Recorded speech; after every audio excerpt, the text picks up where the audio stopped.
the message of today's emissions gap report is clear. We are teetering on a planetary tightrope. Either leaders bridge the emissions gap or we plunge headlong into climate disaster with the poorest and most vulnerable suffering the most.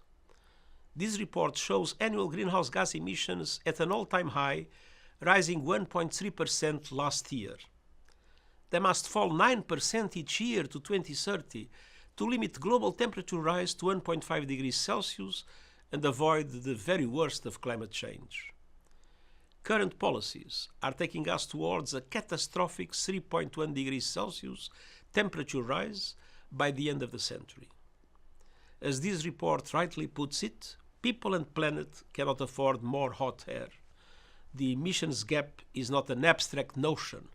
There is a direct link between increasing emissions and increasingly frequent and intense climate disasters. Around the world, people are paying a terrible price.